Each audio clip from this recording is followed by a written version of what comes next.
Welcome to episode 1 of the Futuristic Health Podcast.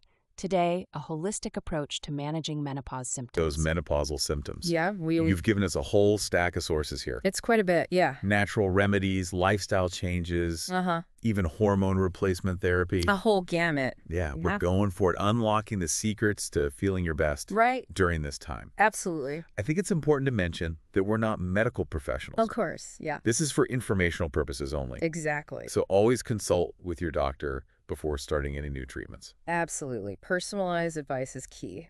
Yeah. So with that out of the way, Uh-huh. let's dive into these natural remedies, huh? Sounds good. I was blown away by the variety. Oh, yeah. Yeah. Like red clover. Jeanette Clover, right? It acts like estrogen in the body. It does, yeah. It's got these isoflavones. Isoflavones, okay? They're plant compounds that mimic estrogen to a degree. So weaker, but still helpful. Yeah, for some women, it can really help with those hot flashes Oh, the hot flashing. and night sweats, yeah. Night sweats, yeah. But of course, everyone's different. Right. It might not be as strong as HRT. HRT, yeah. But it's a good alternative for women who can't or don't want to go that route. That's a really good point, because not everyone's comfortable with HRT. Exactly. So having these natural options is great. It's about having choices.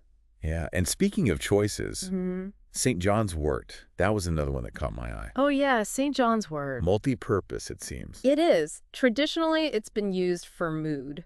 Like a mood booster? Yeah, exactly, helping with low mood. Okay. But what's interesting is it also affects the liver. The liver. Yeah, and the liver, it's crucial for hormone balance. Ah, so it's like a domino effect. Yeah, the liver metabolizes those hormones, so if it's not working right, You're going to have problems. exactly, it can throw everything off. Hormonal imbalances galore.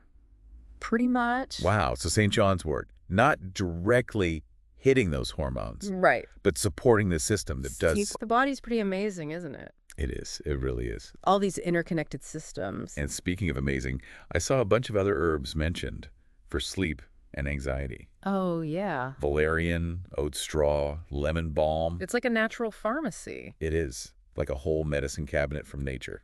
And we can't forget aromatherapy either.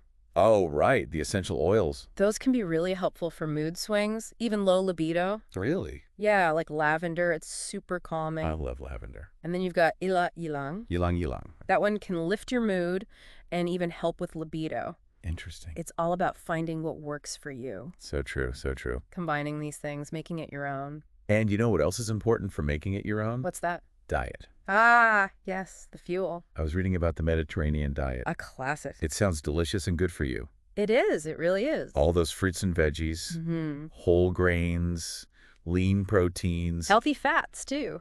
Oh, right. The good fats. Yeah, it's not about deprivation, it's about balance. I like that. And I read that it can actually help manage menopausal symptoms. It can, yeah. Really? Well, think about it. It helps with weight management. Which is a big one during menopause. Absolutely. And it protects your heart. And more advanced. Your bones, too. And helps regulate hormones. It all ties together, It does. It's amazing. The food we eat, it has such a powerful impact Powerful, yeah. on our whole system. It really does. And speaking of things that have a powerful impact, What's that? exercise. I'm curious about that. Oh, exercise is so crucial during menopause. Really? It is. It really is. In what ways? Well, for one, it helps maintain bone density. Bone density, right? And that's super important as estrogen levels drop. Because that's linked to osteoporosis, isn't it? It is, yeah. And so weight-bearing exercise It's like walking, strength training. as are key. Absolutely. They put stress on the bones. Good stress, though. Right. Good stress. It helps them stay strong. And what about other benefits of exercise? Well, it can help you sleep better. Oh, that's always a good thing. Right. And it can boost your mood. Makes sense. Helps manage stress. So many benefits. Exercise is like a magic pill, honestly. It really is. It tackles so many of the common challenges of menopause. It does. But of course, sometimes you need something stronger. Right. And that's where HRT comes in. Yeah, HRT can be a game changer for some women. Especially for those really disruptive symptoms, right? Absolutely, like severe hot flashes and those night sweats we were talking about. Yeah. It essentially replaces the hormones your body isn't making as much of anymore. The estrogen and progesterone. Exactly. It can make a huge difference. That's fascinating, really. It is the power of hormones. Now, I read about different types of HRT. Oh, yeah. There are a few options. Pills, patches, creams. It can be a little confusing. It can. What are the key differences? Well, it's mostly about how the hormones get absorbed Okay. and the potential side effects. Right, so with patches, The hormones go through your skin. and that bypasses the liver. Exactly, which is good for women who have liver issues. Oh, that makes sense. And then oral HRT, the pills, those are processed by the liver. So maybe not the best choice for everyone. Right. It might carry a slightly higher risk of blood clots.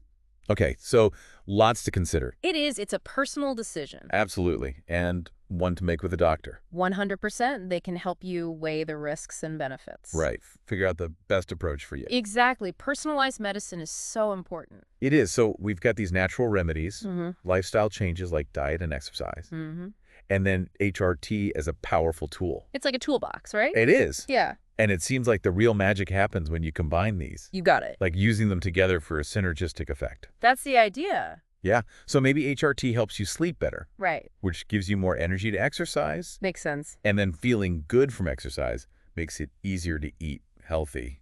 It's a cycle, a positive feedback loop I love that it's all about creating this personalized plan. that works for you, for your unique needs and goals. Exactly. And don't be afraid to reach out to healthcare professionals for guidance. Yeah, like a menopause specialist. Exactly, or even a naturopathic doctor if you're into the natural approaches. Absolutely. There's so many resources out there. It's about finding the right fit for you. And that's what it's all about, finding what works. Empowering yourself Taking control of your health and well-being. during this transition. And remembering, it's a natural transition, It is. not a disease. Absolutely not. So after learning all of this, what resonates most with you? That's a good question. What one small step could you take today to feel more empowered on your menopause journey?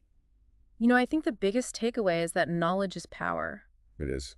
Menopause doesn't have to be scary or overwhelming. Right. With the right information and support, it can actually be a time of positive transformation and growth. I love that. And I think that's a perfect note to end on. Yeah, it's a journey, but it can be a good one. Absolutely. Embrace it. Embrace it. And embrace it. Thanks for listening. See you in the next episode. Bye.